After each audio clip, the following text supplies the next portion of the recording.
ঘরের মাঠে একটি আন্তর্জাতিক টুর্নামেন্ট আয়োজন করছে বাংলাদেশ আর্চারি ফেডারেশন। নভেম্বরে এশিয়ান আর্চারি চ্যাম্পিয়নশিপ দিয়ে আরও একবার সামর্থ্যের প্রমাণ দিতে চান বাংলাদেশের আর্চাররা। চলছে প্রস্তুতি বেশ নিবিড়ভাবেই।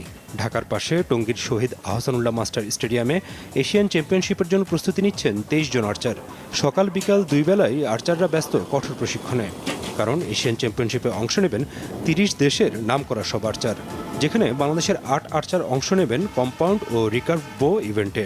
বঙ্গবন্ধু জাতীয় স্টেডিয়ামে হবে এশিয়ান আর্চারি চ্যাম্পিয়নশিপ। খুব ছোট একটা নাম মিলন আর্চারির ইভেন্টে, তো যতটুকু চেষ্টা করি আর কি, যতটুকু সম্ভব ধরে রাখার জন্য। আর আগামীতেও ইনশাআল্লাহ ধরে রাখার চেষ্টা চালিয়ে যাব।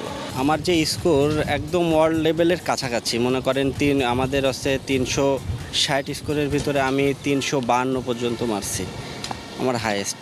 কন্টিনিউ যদি আমি 48 বা 50 প্লাস রাখতে পারি তাহলে একটা ভালো কিছু আশা করা যায়। আমরা এখানে যে লং টাইম প্র্যাকটিস করতেছি, যতটা স্কোরিং আছে আমাদের, আর ইনশাল্লাহ আর একটু টাফ করার চেষ্টা করব, গেমে যে যাতে টাফ করতে পারি, স্কোরিংটা ভালো করার চেষ্টা করব।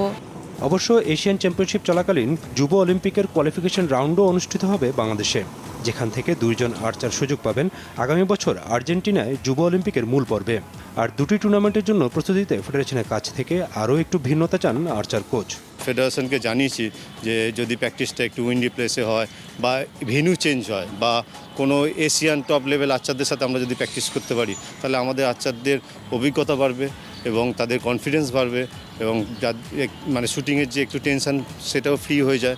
এখানে যারা যেসব আর্চাররা প্র্যাকটিস করছে যেসব ইনস্ট্রুমেন্টস দিয়ে, তাদের ইন্টারন্যাশনাল লেভেলে ভালো, বাট একটু ওল্ড মডেল হয়ে গেছে। আমরা ফেডারেশনকে জানিয়েছি আমাদের আগস্টেই ইকুইপমেন্টস সব লেটেস্ট চলে আসছে। এছাড়াও এবছরের অক্টোবরে মেক্সিকোতে বাংলাদেশের আর্চারদের অংশ নেওয়ার সম্ভাবনা আছে ওয়ার্ল্ড আর্চারি চ্যাম্পিয়নশিপে।